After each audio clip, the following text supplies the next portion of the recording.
and Jill on the mic. It's about to get real. Keep it live, that's right. From Pennsylvania to across the globe, it's time for this Steelers All-Star Show. Welcome to the Steelers by the Lake podcast. My name is James Strong, joined once again by my co-hosts Cody and Jill and Nick. How are you all doing on this Victory Sunday?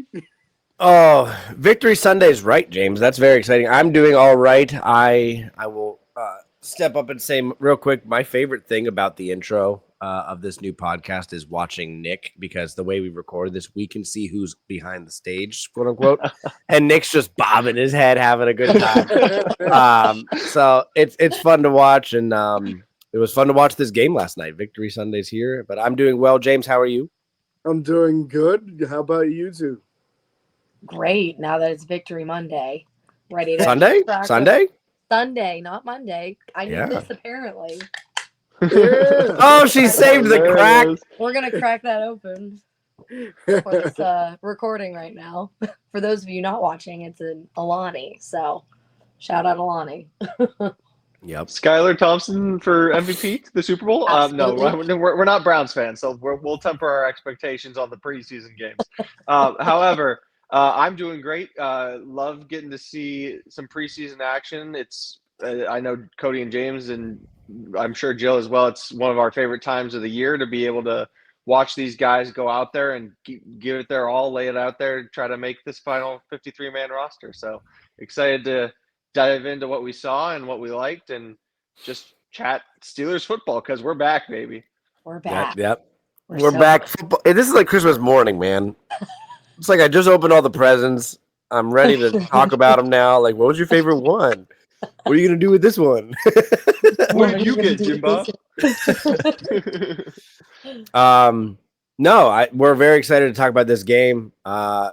Before we go too far into this, we're going to give a shout out to our sponsors, and a big shout out. Get this up on the screen for if you're watching on YouTube. Edinburgh Hotel Bar. We can't thank them enough for being one of our sponsors. James, you got this? I got you, brother. Support for Steelers by the Lake is provided by the Edinburgh Hotel Bar, serving a variety of lunch and dinner specials every day, including steak, seafood, Italian pasta dishes, and more. They're located in 100 Meadville Street in downtown Edinburgh. Information is available at 814-734-5103 or online at edinburghhotelbar.com. Yes. We love Edinburgh Hotel Bar. Very good times. Very good times. I almost went there for the game last night, but I just did not want to leave my house after I got home after a long day. But no, very exciting to have football back. James, do we want to go over some of the transactions and injuries and the list of things that happened before the game? Yeah, there was a lot going on as far as transactions and injuries and stuff. So just trying to recap this real quick before we get into the game. Dean Lowry did go to the injured reserve. We knew that he had been injured on the previous show. We didn't know how bad. Turns out it's an ACL. I haven't heard how bad the ACL is, but he explained on social media he expects to miss the entire season, so let's assume it's a tear. That made room for the Braden Fajoko signing to become official. So he was officially on the team.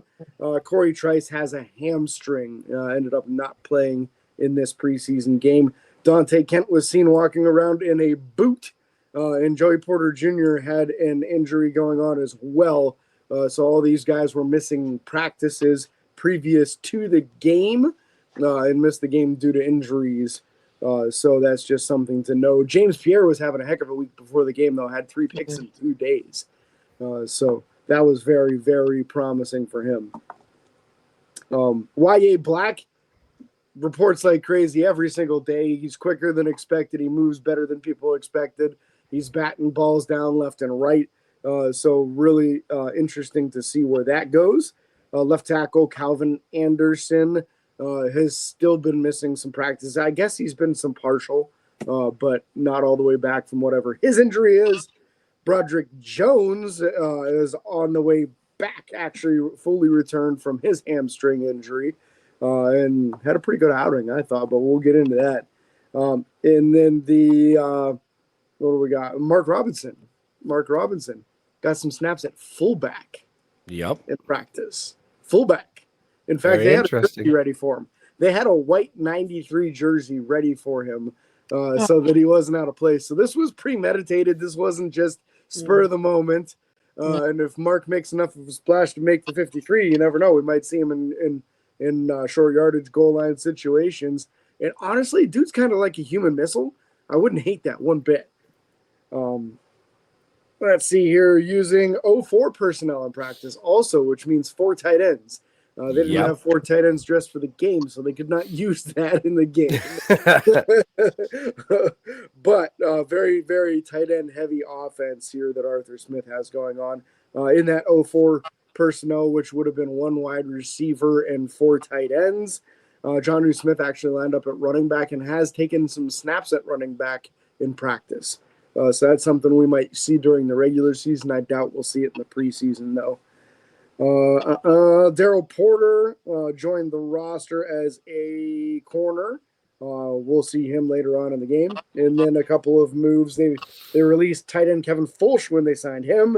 And then released long snapper Tucker Addington, guard Nick Broker, and then they signed Andrus Peat and the quarterback Logan Woodside because they knew they were only going to have 2 guys for the game, and they were starting to get thin at left tackle also. Andrus Peat, former first-round pick, been in the league for forever. So that's actually a real high-quality backup. Kind of might change some opinions on the 53-man roster prediction. Yeah, I could do that. Logan Woodside, I believe, got a few snaps in the game, but they were all handoffs, if I'm not mistaken. Very end. Mm-hmm. Yeah, very end of the game. Just cleanup duty. I mean, he doesn't know the Steelers playbook yet. I'm sure it's extremely similar to what he's used to under Arthur Smith. He did play for Arthur Smith in both Tennessee and Atlanta. So he is extremely familiar with what Arthur Smith likes to do, which is exactly why he's there. Yep. Now it's time to recap these notes of this game. And wow, started off pretty quick. It feels like Pittsburgh doesn't put up 30 points very often, but apparently we do it a lot in preseason. We did it in all 3 games 3 years ago, 3 years ago. We did it in all 3 preseason games. So I'm trying not to set my standard or expectation too high for this offense, but wow, the offensive output was there. Talking about, James, you want to do this just typical fashion, going through positions? I think it's appropriate. Yeah, quarterback room lit it up. Combined, they were 29 of 38. So less than 10 incompletions between 2 quarterbacks is pretty insane, especially when you process one of them, Skylar Thompson, who most people have never heard of, 20 of 28 for 233 yards and 3 tutties. And he didn't have the best QBR. Yeah. Well, Mason went at 7 for 7, I believe. It had no incompletions, had that beautiful dart in the end zone to Darnell, and looked very good managing the game and marching down the field in the 2 series he was out there for.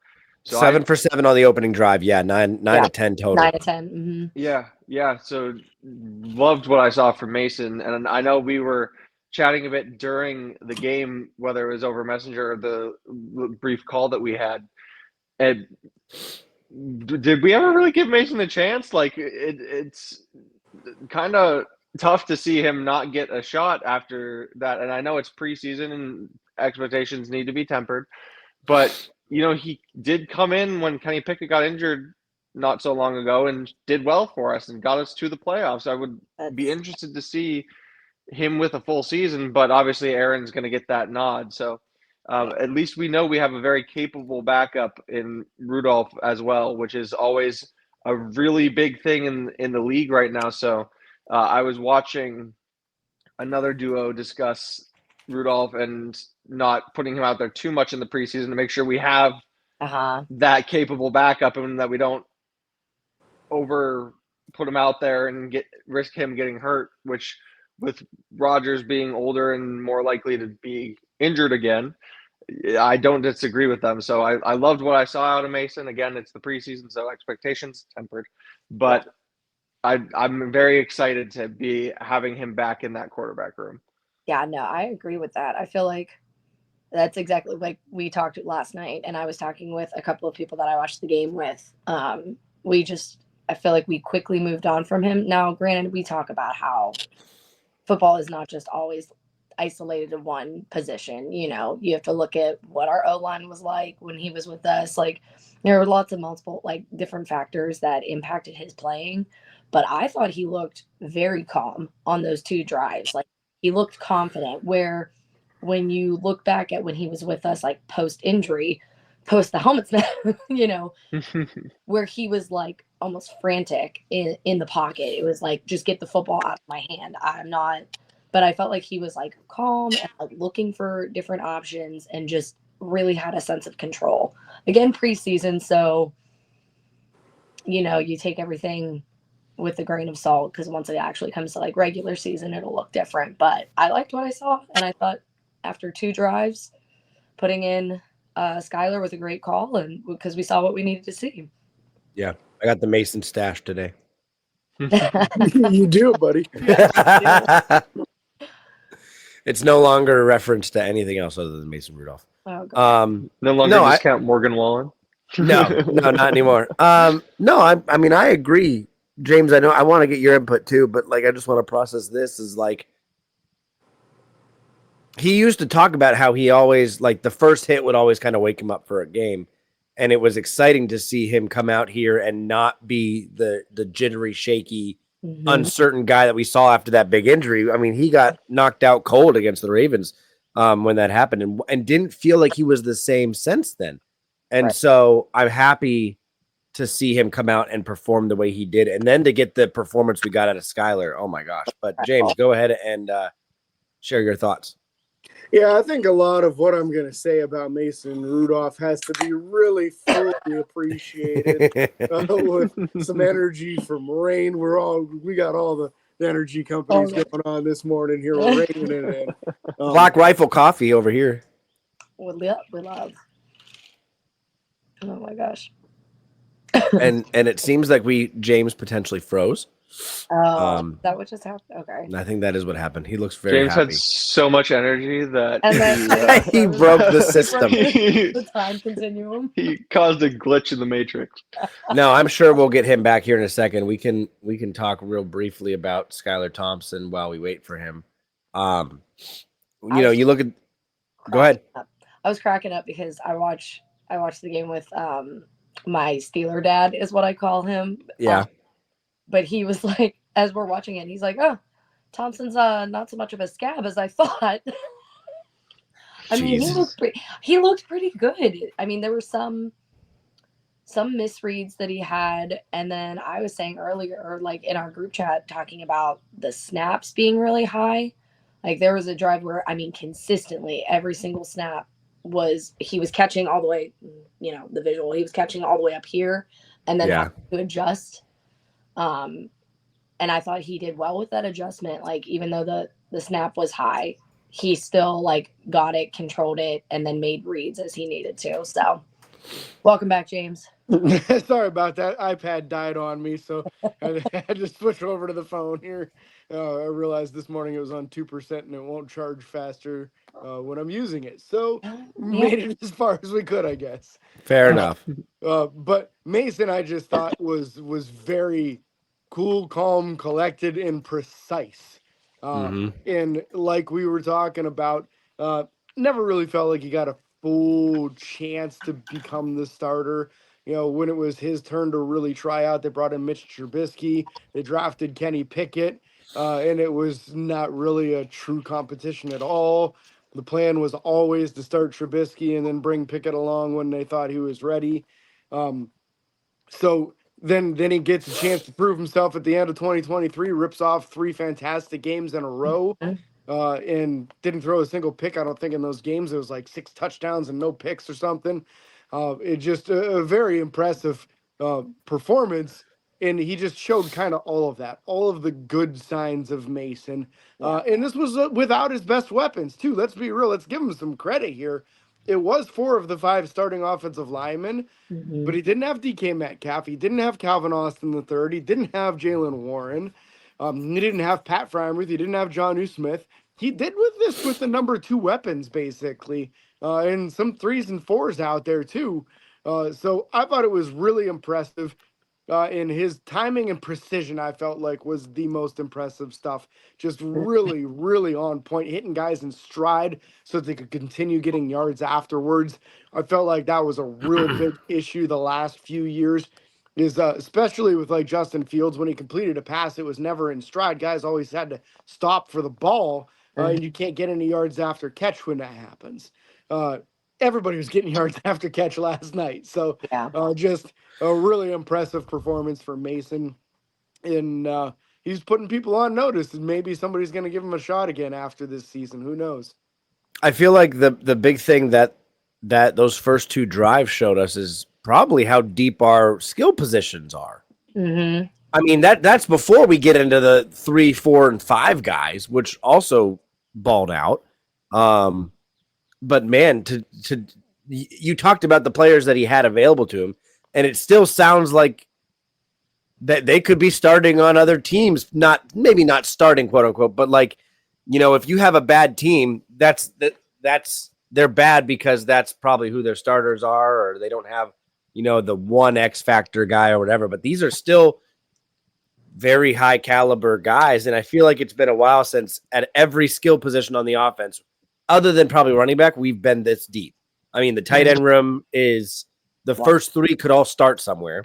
Mhm. The wide receiver room, in my opinion, the first 4 could all start somewhere. Like, it's kind of crazy to process. Okay, listen, I'm processing DK. Oh, yeah. Okay, I'm processing him. I'm including DK in that. So, like, DK, Calvin Austin, Roman Wilson, and Robert Woods could all start somewhere. I'm not sure about Robert Woods. I don't know about Robert Woods. I don't know well- if Robert Woods is even going to make this team, buddy. Yeah. That's true. Last night was not a good No, time. not good. Roman Um, Wilson looked very good, which was very nice to see, especially with what limited tape we got of him last year after coming back from a couple of different injuries. So that was very encouraging to see, especially with his timing with Mason. I Yep. really, really was impressed with that, and him being able to get the timing right, as James was mentioning, and it didn't always yield the yards after catch, but it always seems to put the ball in a spot where Roman could get it and the defender could not, which is what I was very happy to see. It wasn't really a contested ball situation. It was more of a Roman's going to get that ball and you're going to probably get to drag him down, but it's going where he's going to get it and it's marching it down the field. And I loved seeing 19, 20-yard pass plays more consistently as well, as opposed to let's do a check down behind the line and then hope the guy makes it 4 yards. So really enjoyed watching us attack the field, despite the fact that and I don't know if we actually mentioned this in the show yet or if this was just part of our pre-show discussion, but despite not seeing as much of the run game early on, I was very happy to see that passing attack be effective early on as well. Yeah. Yeah, it definitely allowed us to. I mean, the passing game success Yes. allowed us not to have to rely heavy or even process running the ball very much, which wasn't a bad thing. The way that James discussed in the pre-show, a lot of the backup offensive linemen weren't available for this game, and so a lot of questions there. Did you guys see what Aaron Rodgers said about Roman Wilson? I did not. Really? Okay, I definitely thought this was this will lead to a conversation. So he was interviewed and he talked about Roman Wilson. He said, I need to get Roman out of his own head a bit. He cares so much about whether it's my approval or if he's doing it right. He just has to trust himself because he's so damn talented, which was high praise from a 2-time MVP. So I love to hear that from Aaron, and that sounds like Aaron's developing some chemistry with him too. So, Roman Wilson did have a good game. Let's bounce over to the the wide receiver room. We'll talk running backs here in a little bit. I think it was total 15 guys got catches in this game, if I'm not mistaken. And that's normal for preseason. It's not like anything crazy. I'm just excited to see all these guys getting involved. The number one guys, obviously Darnell Washington in the tight end room got that 1 yard or one catch for a touchdown of 19 yards. Connor Hayward got involved with 2 catches for 17 yards. But I don't want to go through and just stat barf all this stuff up. Like, who of these guys do you say stood out the most? I know where Nick's going. Actually, I know where probably all of us are going, which is fine. Actually, I might surprise you with where I'm going to start. I know. I don't think you're going Rock Taylor. I don't think you're going Rock Taylor. No, I was actually thoroughly impressed with a guy that I don't often have making the roster in Scotty Miller, a guy who I thought last year had been a little bit disappointing on film. And again, preseason, so expectations need to be tempered. But he was showing up and showing out in the moments that mattered, especially when it was that early drive and we need to get some yardage. He looked consistent and he looked solid out there. So I'm excited to see if he does make the roster, how he contributes. I would assume in some sort of special teams capacity as well. I didn't see much of Skoranek, which surprised me. And I think I might have maybe just missed it, but I didn't see him out there too much at all. 1 catch for 3 yards. 1 catch, yeah. Yeah, they played him early in the game and then pulled him, which tells you a lot about the importance he has to the team. They weren't taking any chances on letting Skoranek get injured out there, especially, honestly, like that 1 catch that he got was real early in the game, and the guy that tackled him came in low around the knees, and I was kind of worried that wasn't going to end well. So that might have been enough for them to be like, nope, we need our starting gunner, get him out of there. Yeah, No, we're good. We're good. Yeah, Jill, what about you? Who stood out to you? I was going to say, I'm piggybacking off of Nick here. Scotty Miller looked so good last night. And I just feel like overall, they were set up for success because we actually threw the ball in the middle of the field. Yep. Like, oh, my gosh. It blew my mind because how often have I said that? Like when we continually throw to the end of the field or like the edge and then you're pushed out of bounds, you have no capacity to run for 5, 10, however many more yards we need to run for. And so to see us actually target players in the middle of the field where they actually can run for more yards, and then they were actually doing that. Like some players will just give up. But I feel like everyone that was out there was actually fighting for more yardage every time they caught the ball, which I loved seeing. And I was like, man, I wish I would see this in a regular season game. Like that grit and that fight to get every single yard that they can. Like this is what a regular game needs to look like. It shouldn't just be you're battling for your position. Like you're battling for a Super Bowl, fight for the 2-3 yards, you know? Yep. So. And that's what I like so much about the Darnell touchdown. It really fulfilled Cody's common tagline of just give Darnell the ball and let him fall forward, because he caught the ball, I think, a couple yards out of the end zone and just fell right into it. And there he went in the end zone for the touchdown. So you love to see these guys fighting forward and fighting for extra yardage. Yeah. James? I'm going to have a different name for you out of the wide receiver room. And that's Max Hurlman. I knew you were going to take. I knew you were going to take mine. Max number 34 because he came onto the roster expecting to play running back, but in college played running back, wide receiver, and cornerback. Yes, he played all of those positions in college, and really looked like a pretty polished wide receiver. Pretty sharp routes. Showed some ability to get some yards after contact and very strong hands at the point, the contest point, including the 1 touchdown that he got. So, and even on that play, he was trying to direct traffic as the ball was being snapped and got a late release. Like he didn't get off the ball right away when the ball was snapped and still was able to get enough separation to get open in the corner of the end zone for the touchdown. So I thought, even though he did have a drop later on in the game, overall, I thought Max Hurlman represented himself very well, and I would like to see them giving him opportunity on the kick return unit, because I feel like a dude with that kind of build probably would do well with kick returns. Yeah. And if he does get onto the practice squad or even on the 53 somehow, which I think maybe the back end of that wide receiver room is a little bit more murky now than we thought before. I'd be interested to see if he could represent himself on return duties. Also, Lou Nichols. I'm taking two. Sorry, Cody. That's Hopefully fine. that That's wasn't the fine. other one. I thought Lou ran real hard at the end of the game when he finally got a chance and might have been the most productive back in this game. Yeah. For Oh, Pittsburgh. hands down the most productive back. But no, Max Hurlman was going to be my standout receiver as well. And processing, and you talked about him potentially making the back of the roster wide receiver room. This is making me second guess the running back room.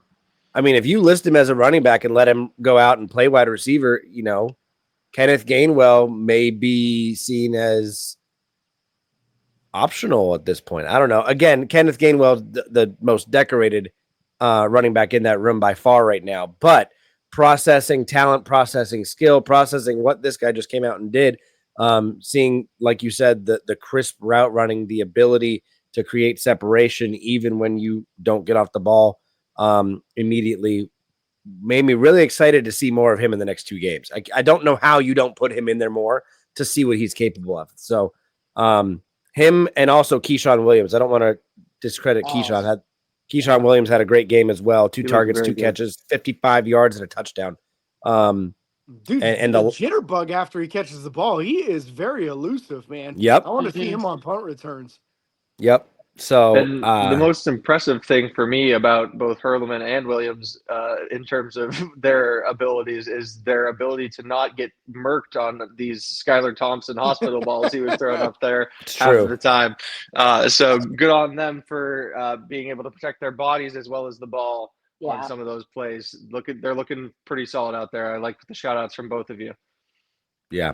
Real quick before we move on from that, Cody, I just want to say I like your comparison to Kenneth Gainwell here. I think Gainwell's spot is basically written in pen at this point. But what I'm hearing from practice is that he's basically lining up as a wide receiver a ton because of the fact that they're trying to do as much as they can with mismatches. So a guy like Max Hurlman, who's the running back kind of frame, but playing a lot of wide receiver, would be a perfect 1-for-1 replacement. If Gainwell goes down with an ankle and misses a couple of weeks, you bring a guy like Hurlman up off the practice squad and don't miss a beat. He's wearing 34. He comes in the game. You're expecting him to be the running back. If you weren't paying attention in the preseason, oh no, he's going to play more wide receiver than a running back. So I like the versatility, the ability to play multiple different positions, and that's only going to help him as time moves on here. Yeah. Bouncing over, let's talk about the running backs because there's not much to talk about here. Lou Nichols is probably the big highlight by far. 6 carries for 31 yards, 14 was his longest run. Ran very, very hard at the end of the game, like you said, James. But other than that, the rest of the team was kind of quiet. No one averaged more than 3 yards a carry, and the only person who averaged 3 yards a carry was Skylar Thompson on 1 carry. So Caleb Johnson had eight carries for 20 yards. Trey Sermon 3 for 7. Evan Hall, unfortunately, 6 for 7. He practically got a yard a carry. And then Logan Woodside just with the -2 yards technically rushing for. And Gainwell started the game as running back too, so I don't shows know how much we ran. Yeah, at the beginning of the game. I was gonna say I don't know what his stat line was, but seeing 0 Johnson out there, well, and the thing is, like, there were a few times when it was obviously just the O-line not having had too much practice together, and Johnson gets lit up at the line or behind the line. But other than that, too, a lot of those running plays we ran were short yardage situations where you're trying to get the line to gain, and if you get more, great, but the focus is move the chains. Yes. So it's not too indicative to me, and I'm not too worried yet about the run game. I'm excited to see it more, hopefully, in the upcoming preseason games. But a lot of the short yardage runs were out of, that's what you're trying to get, and that's what the focus is on this run play, is move the chains, get a fresh set of downs, and then keep marching down the field. And a lot of that was another product of the fact that here's a deep pass play, here's another deep pass play. So it wasn't as much of a necessity in this game from what I saw, and that was encouraging to me to sort of explain the lack of production there a little bit. Yeah. I'd almost rather lack of production in the run game than the pass game, because again, something else I've been saying and we've all said it before, but like, you have to pass to run, not run to pass. And so to see us actually utilize that gave me some hope of like, oh, we actually have a strong pass game, for preseason. Like, that actually allows us to then get creative with our run game and only like utilize that when we need those short gains, like what we were seeing yesterday in the game. So I And was like, getting DK and Darnell out there at the mm-hmm. same time is going to be a problem for the run defense of whatever team we're playing. So getting some of those starters out there will affect that as well. But I'm just excited at this point to see more. With Steelers football is back, and that's what's exciting me. Yeah, James, who was the starting offense line wise? Offensive line starting was all the starters minus Isaac Seumalo, so Spencer Anderson was in at left guard. Yeah. But yeah, I think that we've got a good point here with the running game. Doesn't need to be proficient at this stage. I was actually pretty optimistic about how Caleb Johnson ran. I felt like he did break a decent number of tackles and at least was able to get some yards after contact in situations where he wasn't able to fully break a tackle. So I did like his effort and how hard he ran too. He just didn't seem to have anywhere near as much room to move as some of the guys did at other points in time. Also, kind of a bad look for Robert Woods on one play. They tried to run a run play to the right. And he just got absolutely torched. This guy went running right by him, and you could see him trying to like hang on for dear life as the guy's running by him. Really gave the running back absolutely nowhere to go in a short yardage situation. So got to do a better job of that. It gave me flashbacks of Chase Claypool and how bad he was at run blocking, which was just completely unexplainable with how big he was. But got to be ready for that ball being snapped. If you know it's a run play, you need to be ready. Because guys will treat you like an offensive lineman and go right by you as hard as they can. So, yeah, offensive line wise, we can touch base there a little bit. I thought Broderick in the two series that he got was good, and that's great to see. He's trending upwards from what I'm hearing out of practice, and starting to put some weight back on already too. He was down 20 pounds. They said he's back up another 10. So getting more into that size where he shouldn't be able to be pushed around very easily. And I think really the only negative thing we've got from the starting O-line unit on the first two drives was Troy Fautanu, who got slapped for a illegal hands to the face. And it was a minor one. He got him right back out of there. I'm really kind of shocked that they threw that flag, to be honest with you. But otherwise, I thought the starting unit held up pretty well. But they only got two series together before they pulled those guys and threw the backups out there. So they were there for Mason, and Skylar had to work with the backups and still put a good game together. So you're telling me that when we take an offensive lineman and we put him in his natural position and don't move him somewhere else, it works out for the best. That's what you're telling me, James? Sometimes. I love to see it for Broderick. I'm happy to see him feel more natural in his normal spot. And Troy's, in my mind, basically a rookie at this point because he missed most of, if not, I think all of last year in terms of getting out there on the field. So those types of things will come, and I'd much rather see him do it in the preseason than in the regular season. So I'm excited to see his development there as well. But great news that Broderick is seeming to trend upward because there were some concerns about him for quite some time. So glad most of his career so far. Right. Glad to see that when you take a guy and put him in the spot that he's supposed to be in, it works out. Take notes, Pittsburgh. Coincidentally, too, his success in practice and in the game seems to have coincided with the shoulder pads going on. That's weird. It's almost like it's tough to block a guy when he doesn't have shoulder pads on because he got a much smaller target. And that's not something you see in a game. So yeah, I think we've got reasons to be optimistic about Broderick, and he was the biggest question mark going into this season with that offensive line, minus the second unit. There's definitely some questions on who's going to be those guys. I felt like Ryan McCollum was the guy I was most confident about, and he's been injured most of the preseason so far. Didn't get to play in this game. Calvin Anderson was the tackle I was most confident in. He's been injured, didn't get to play in this game. I felt like Dylan Cook represented himself well. And then later on in the game, we saw Andrus Peat at left tackle, the new acquisition, former first round pick of the Saints, who has had a very long career in the NFL at this stage. And I feel like if Calvin Anderson can't come back and put some good tape in those next couple of games, Andrews Pete and Dylan Cook might take his job. Max Sharping, not a real center. Not a real center. Nope. No.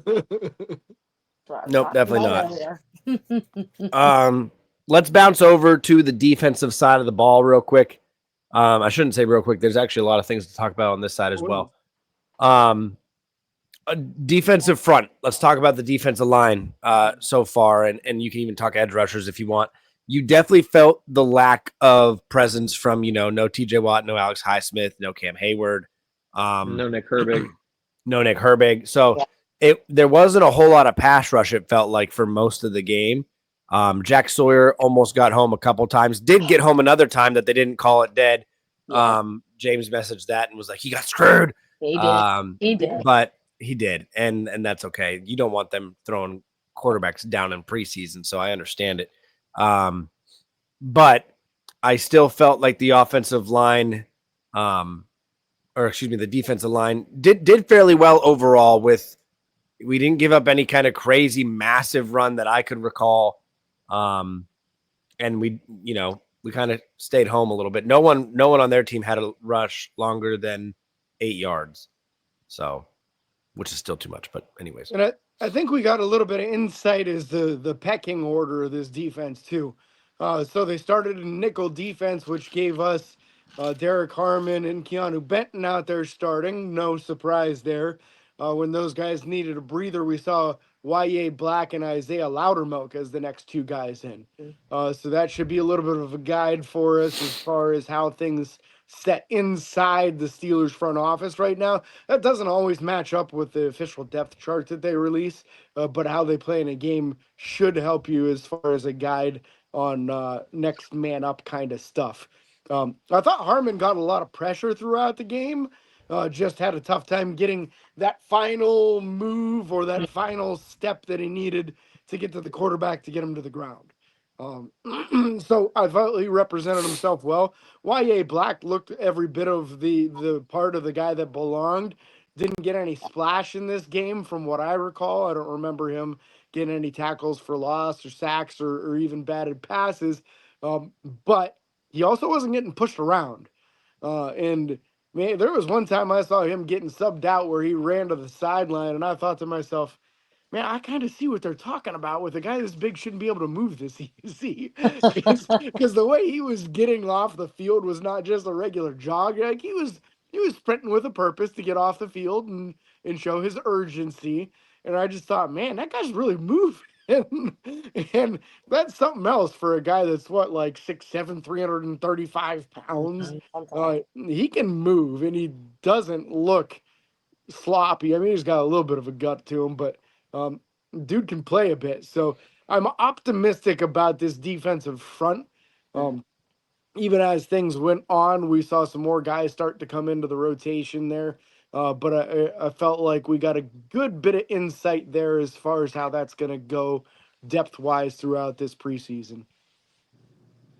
I also enjoyed watching Sawyer take down Trevor Lawrence on one of those series there. He got back into the play after not successfully hitting him in the backfield, but he was able to use that motor of his to chase him down, bring him down after a short gain. Yeah. So I did enjoy seeing that motor from him to recover and still make the tackle and keep it to a short gain on that play there. And like you said, James, I was mostly impressed with Y.A. Black being able to hold his own in there, because my concern was with the later round guy, is he going to be able to hang in there with some of the more seasoned guys that were being put out there for Jacksonville and on our end of the roster as well. But I was not at any point feeling disappointed or upset with any play that I saw by him. And like you said, he was able to move relatively quickly off the field when he needed to. So excited to see more of YA in the next 2 games, hopefully. Yeah, I would also agree with that. And we talked a little bit about like Sawyer being on both sides of the field, like using that creativity where it was like on one drive he was on one side and then the next drive he was on the other side. I'm like, all right, I like this. This is looking good.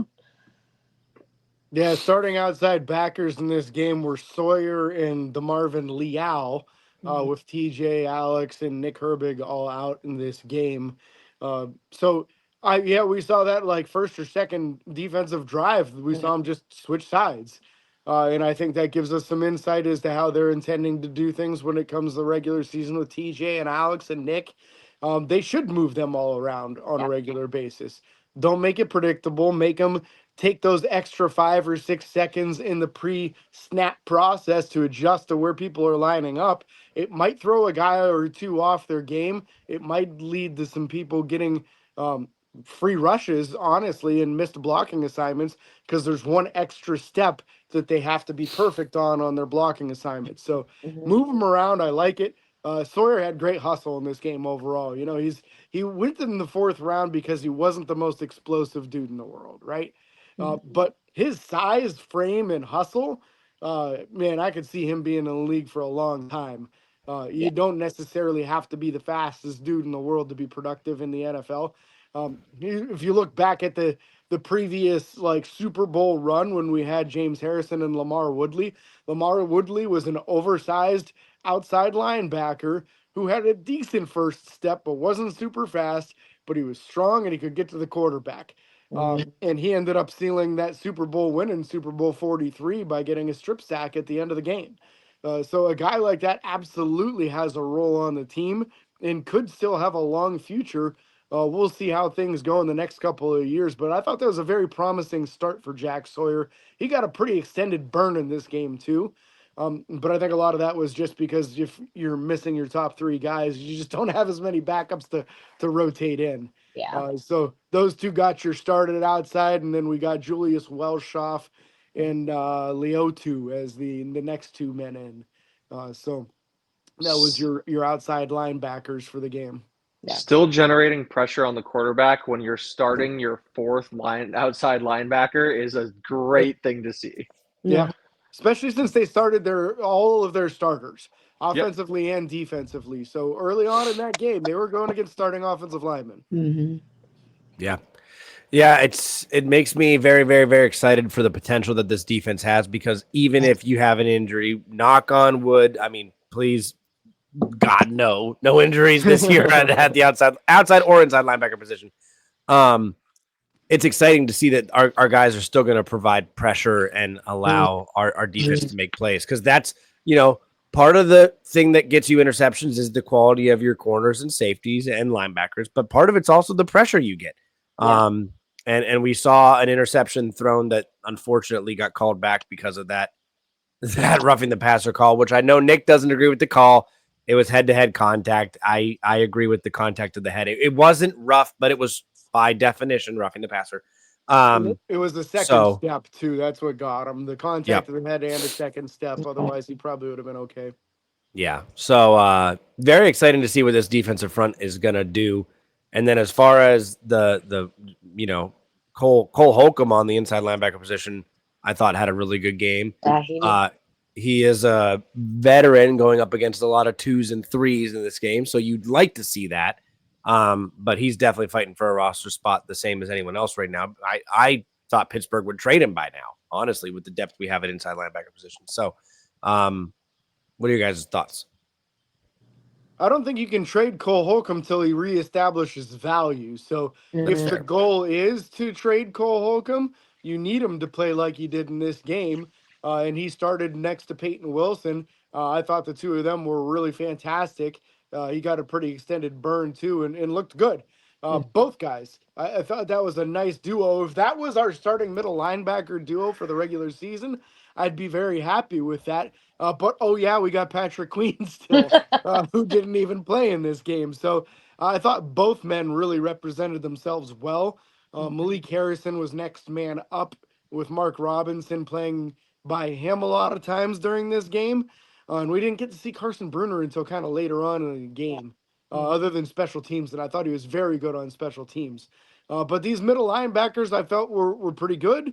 Again, no huge splash plays. We didn't get that monster hit that caused the fumble or anything like that. But we did see, I want to say, Holcomb ran somebody down that was trying to run an out route and hit him as the ball got there and knocked the ball loose.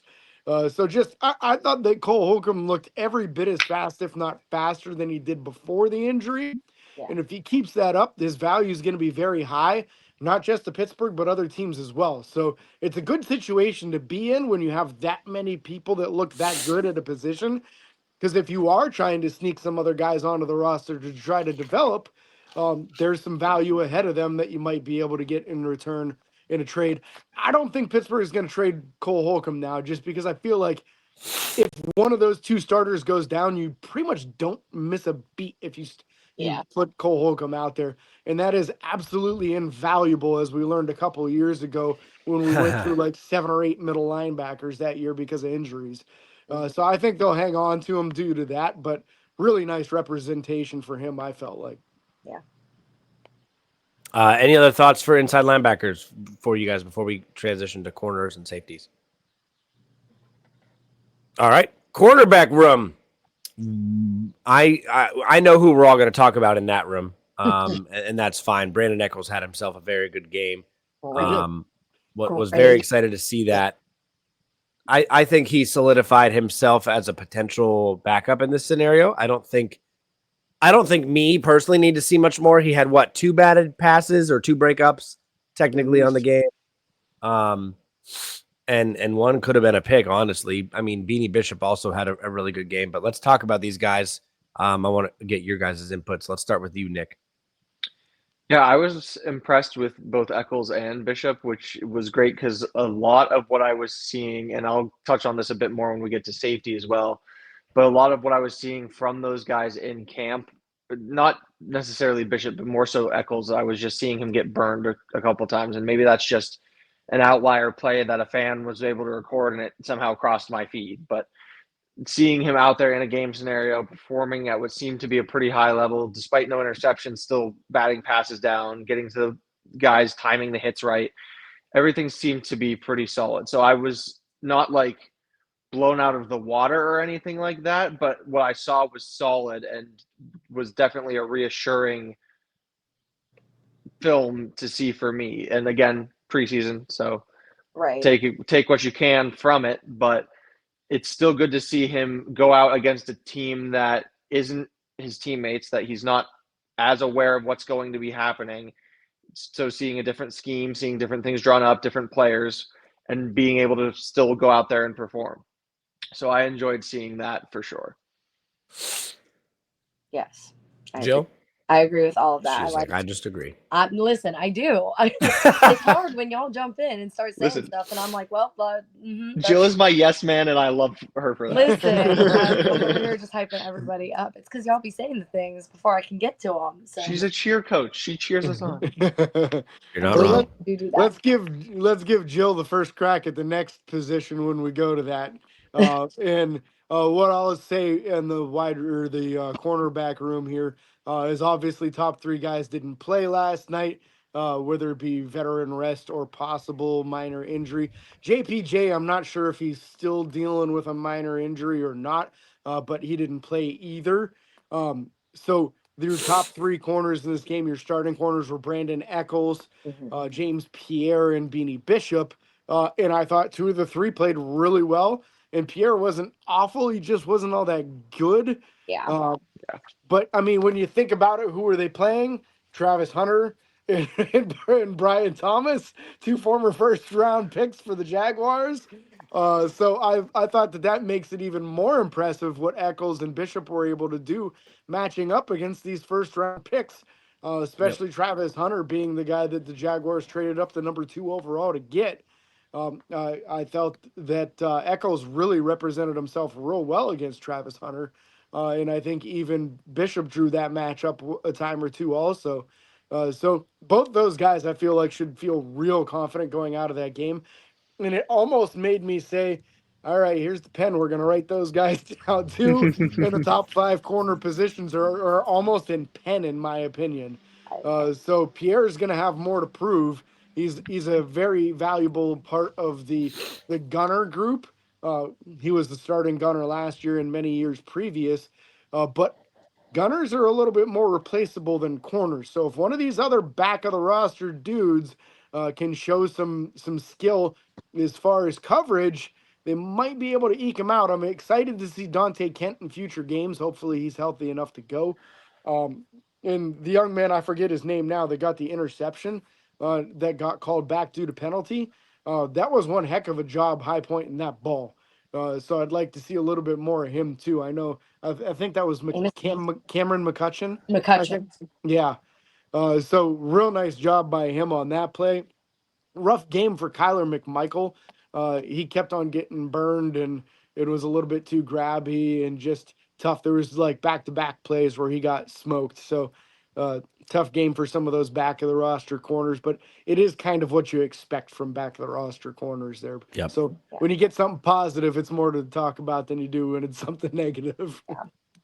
Well, and I feel like Vinny Bishop I feel like he had a great game. I feel like he was getting just excellent. He was involved. He was involved and just there, like read well, played his position well. I just feel like overall it was like a great performance from Beanie Bishop. And like you said, I'm like, all right, but he's fighting for it. So put him on. I like it. Yep, write him down. Write him down. Especially, I felt like his tackling was incredible in this game. A lot of times where he just closed the gap after the catch and got the guy to the ground before he could even get going. Even for a loss a couple times, I think, in this game, at least once he got a guy behind the line of scrimmage. Really sharp tackling. And he wrapped. I feel like there was a lot of plays that we've looked at, especially like in last regular season, a little bit in this preseason game where it's like they're going for the tackle, but they're going up high. You know, they're not aiming for the waist, wrapping down and pulling them to the ground. And I feel like Bishop did that. Like he actually would wrap and hold instead of just like letting go. Yeah. So. Yeah, don't go for the kill shot. Get the guy to the ground. Right. Like, don't try to blow out the knees, but wrap them when it's appropriate. I mean, listen, speaking of the kill shot, Jill, you want to talk about the safety room? Juan Thornhill with that clean hit. Oh my gosh, that technique was impeccable.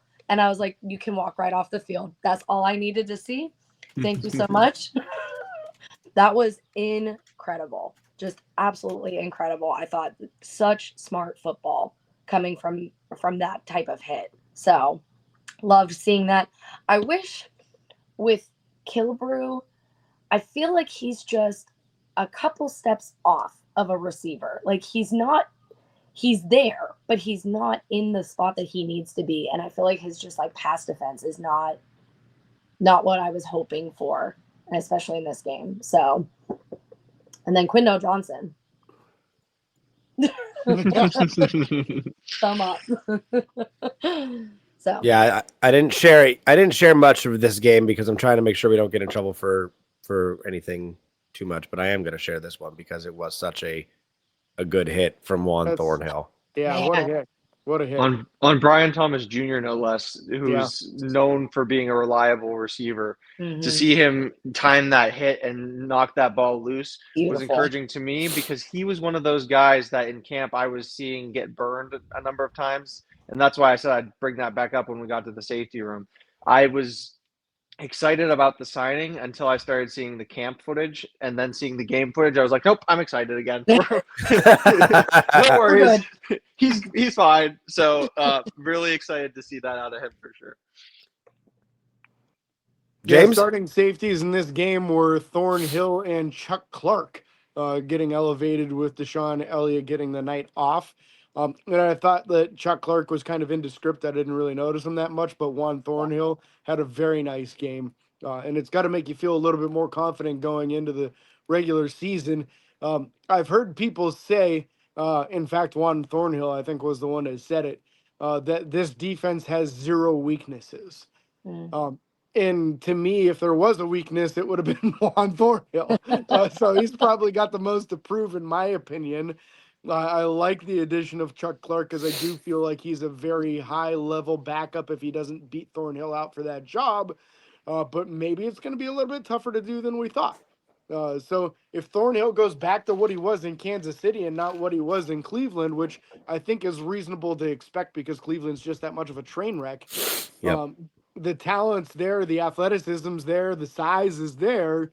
Uh, he doesn't have to be what Minka was at Minka's best. He just needs to be like another dude similar to Deshaun Elliott, where he's flying around the ball, he's making hits, he's getting people to the ground, and he gets you a couple of turnovers this season. Give me 2 or 3 turnovers, just like Elliott did last year, and I'll be very happy with this duo. So I thought, just like Jill, I thought nice performance out of Thornhill in this game. Backup safeties, I didn't think we got quite as much out of. I thought Castro was in the right place a lot throughout the course of this game, but was just like a foot or two away from being able to get a hand on a play to bat it away or being the first man to the tackle. He was the second man there a lot of times. So I like the fact that he was around the ball all night. We'll see if he adjusts one more step for the next game or two here to see if he can start making those plays and get some breakups and maybe a forced fumble or something. But some promising looks out of the safety room. And for me, the big takeaway is that the starting unit is good. Yeah. Yeah, it's nice to know that our starting safeties aren't going to be a weak spot, I should say. You know, we're not going out there with anyone with the number 34 on defense anymore, so that's a great thing. James knows how. The draft let us down. Let's be real, man. When it was the Artie Burns year, they took Sean Davis in the second round. He was supposed to be a starting safety for a long time. Didn't make it to a second contract. They try again with Terrell Edmonds in a first round. That doesn't work out for a long term. It's just the draft over and over. They missed on these safeties, and that's why they traded for Minka, because at a certain point in time, you say, okay, I'm not good at evaluating it, so let me just trade for somebody that I already know is good. And I think that was the good move on their part. But you got to have 2 guys back there. You can't have one of them that's kind of like an automatic target or somebody who's a casualty out there on the field. So might be a pretty well-rounded unit. If those 2 are both solid back there, man, our pass rushers are going to have all day to get to the quarterback because nobody's going to be open. I can't wait to see it. Real quick, we'll just run through these stats. Ben Sauls, 1 for 1 on field goals, 4 for 4 on extra points. Cameron Johnston, Cameron Johnston, 2 punts for an average of 47 yards. 1 was inside the 20. Corliss Waitman, 1 punt for 57 yards. And then you had Trey Sermon with 1 kick return for 26 yards. Deshaun Jameson, 3 kick returns for 89 yards. And then also Keyshawn Williams had 2 punt returns for 17 yards. Nothing too crazy there. I did like Deshaun Jameson's kind of ability to run fast and make some moves. I'm sure we'll see him a little bit more, but there are other guys we definitely want to be seeing at kick and punt return. And then we'll give a little small shout out to Cam Little of the Jacksonville Jaguars for the 70-yard field goal, because that's insane. Literally insane. But man, does that give them some confidence to be able to do that in the regular season? Well, that just changes. I mean, that changes everything. Like with play style, with fighting for field position I mean, that's insane. Yeah. You make it the midfield and you're in field goal range for him. That's something else, man. That's very impressive. Yeah, that's wild. Any last thoughts for you guys before we end the show? Doesn't sound like it. I'm feeling cautiously optimistic after, you know what, like I said it in our group chat, the fact that we had 1 3 and out. I forgot what that football looked like, to be completely it's nice to actually have an offense that keeps the ball. Cause I mean, that's always, when we start doing our 3 keys to success, that's how are you going to win a game if you are constantly giving the ball away? So to see us have the ball, maintain possession, and keep it for, and get like slow yardage. We're not just deep throwing it for 40 yards and then going 3 and out. It was a slow progression, moving the chains and keeping our hands on the ball, which I really liked. So I hope to continue to see that develop. I wish we would have, this is just me being like picky with football, but like right before the half, when we had the ball, I wish we would have ran it and then taken a timeout and then scored the touchdown. But that's okay. That's just me. I'm like, oh, you had 20 seconds. We could have played with that a little bit more. So Yeah. Those are my No, it was enjoyable. I like seeing a touchdown on the first drive of the game. That was very exciting. Yeah. That's also something I'm not used to seeing. My other takeaway is that I don't know if anyone else feels this, but I'm concerned about the new Hawkeye system, especially being somebody from a fan of AFC North teams and the snow games. It's like that's going to be borderline, in my opinion, impossible during a snow game to use that system. So hopefully they keep at least one chain gang around in order to go out there and measure things in the snow game, because I highly doubt that's going to be a possibility. So I've also been seeing all the memes that people are posting of when the Chiefs fans, or when the Chiefs have the system used and the line just like shifts back a yard for like where the ball is and then shifts back. But yeah, no, just seeing a lot of that during a lot of these preseason games as they're testing the new system. I guess it's used a lot in tennis, so we'll see how it applies to the NFL. But I don't know. Just I'm not a big fan of giving all of that over to a computer. I'd much rather see the chains come out and physically measure it. But that's just me. Well, yeah. Go ahead, Joe. I was going to say, it still doesn't matter for where the refs place it. You know what I mean? Like when we looked at that, I thought they placed it. I mean, it was still not a first down, but where the ref actually placed the ball, I don't think was the correct placement. So I'm like, it doesn't matter what technology you have. If you have a ref that's not placing the ball correct. And even the announcers were saying, like the slowest, most decrepit chain gang would have been out there faster than it took the Hawkeye system to get it done anyway. So it's like, if the whole if the whole point is to save time in the game and make things more efficient, it kind of already failed in that regard. So that was an opportunity for them to test it out. That's for sure. Yep, yeah. I think that'll get better as time goes on, as far as the speed of it. And I think you guys are right as far as the chain gang. I think that's the emergency system. They're still intending on having them, so that way if something happens with the electronic side and it doesn't go right, whether it be a snow game or maybe an electronic error where all of a sudden the system goes down, you'll still be able to march the chain gang out there. So that's at least good. I think my big takeaway from this game is that the offense looked very proficient without Aaron Rodgers and Isaac Seumalo and DK Metcalf and Calvin Austin and Patrick and Pat and Jonnu and Jalen. Like, the best weapons on offense did not play in this game, and they were proficient and they were on time and they moved the chains. And some of these guys, like, I don't think it can be understated enough. I think Roman Wilson was really sharp in this game. Yep. And that should really help his confidence going forward in future games. I can't wait to see the full starting offense. Yeah. Yep. I want to see all these guys out there and see a defense try to stop this offense when we got Pat and Jonnu and DK and Calvin and Jalen all out there. I think that the feeling that we got going away from this game and saying, hey, man, it's nice seeing 4 touchdown drives and over 30 points in a game. That might be a regular occurrence for us this year. There's James's hot take, so we will remember that. No, I'm very excited. We're all very excited. Steelers football is back officially, and here comes the next stressful couple months. So we're excited. We can't thank you guys enough for listening or watching. If you're here on YouTube, don't forget to like and follow on Facebook, Twitter, Instagram, TikTok, and YouTube. Subscribe, ring the bell. It's free. It doesn't cost you a thing. Don't forget 5-star reviews and Apple Podcasts. Make James very happy. And until next time, this is your host, James, Cody, Nick, and Jill from Ohio, signing off. Peace.